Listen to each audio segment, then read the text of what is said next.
Hello everyone. In today's video, we will study about communication and socialization. To begin with, what is socialization? Right from the birth, the human infant starts learning the ways and manners of living in a society. The process of physical growth and development takes place simultaneously with the training as a social being. The process which enables man to live in a society according to given norms is called socialization.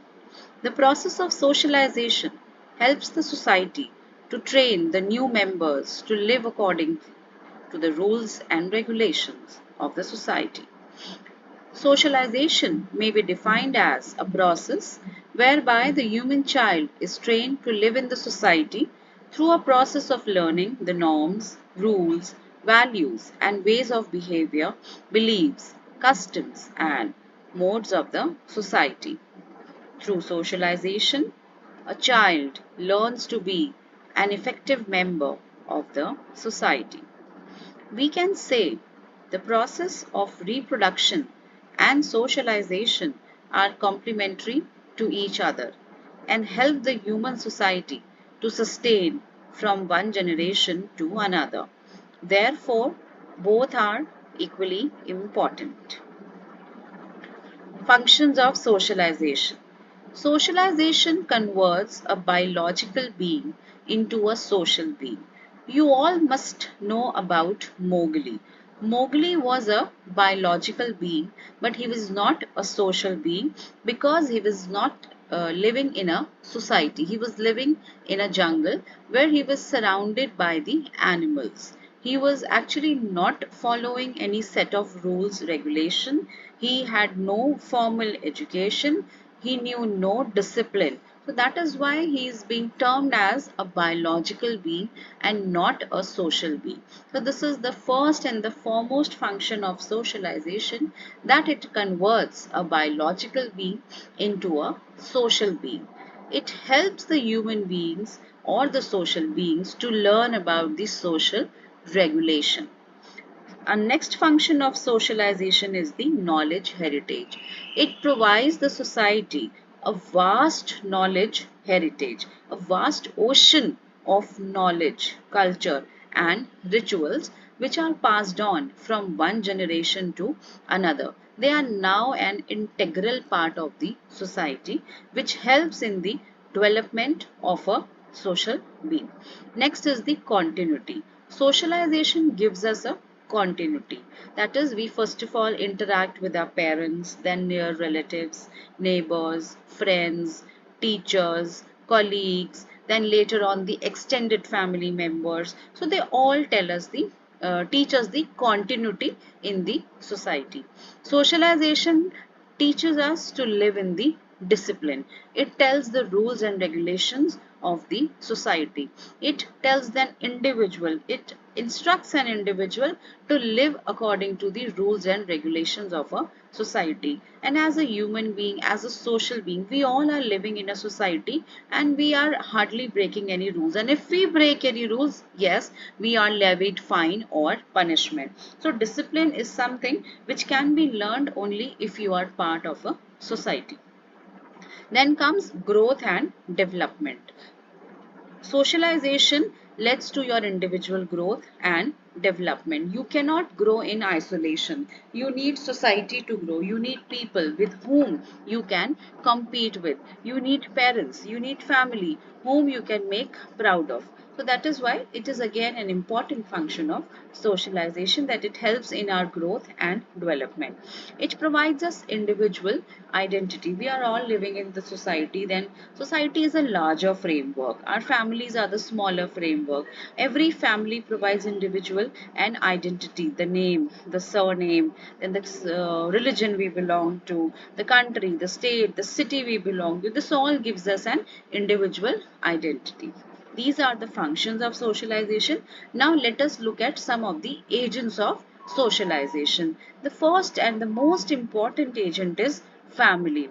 Family is the first teacher of every person. The moment we are born, we are surrounded by our family members and we start recognizing them from the day of our birth. A child recognizes his or her mother and father, then near siblings, then extended family members. Then he goes to school, he knows about the formal education, he recognizes his teachers, his friends. The school education continues for more than 15 years, which is a very longer span of time, and this is these two agents, family and school, inculcate most of the values in an individual. So they are the most important agent of socialization. A lot depends on our educational background, our family background, and our upbringing. So they play a very important role in any human beings or any social beings life. We always take values from our system, and any child who is having a very positive attitude or positive past experience from school and family, so he carries it throughout the life. There are innumerous examples from literature, from cinema, from books that we have seen that everyone carries own identity from the family, learns value and formal education from these two agents. Third is the peer group. Peer group helps us a lot in shaping our individual behavior.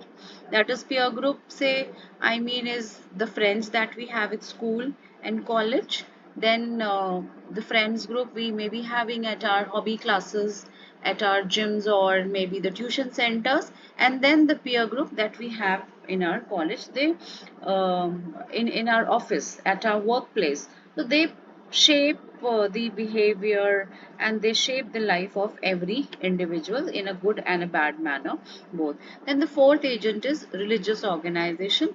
By religious organization I mean the religion that anyone practices, because religious gives us strength. It is a belief system, it is a value system that we have taken from our ancestors, and that has been continued from generation to generation, and it is an integral part of any society. It can be any religion, it's not any specific, but whatever a person is following, it gives him strength. It is a combination of values, belief, rituals, and the culture.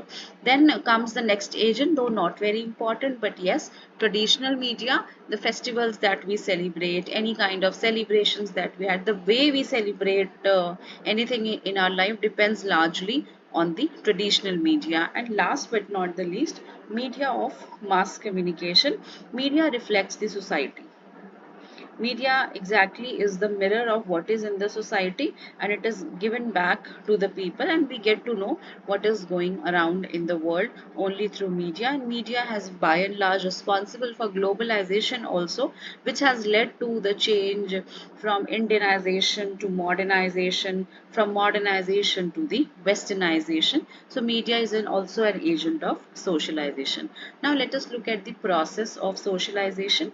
Most of the learning takes place during childhood, but the socialization continues all through the life till the man ceases to exist. It begins at birth, and initial socialization takes place informally within the family. Gradually, the world opens for the child and new relationships start.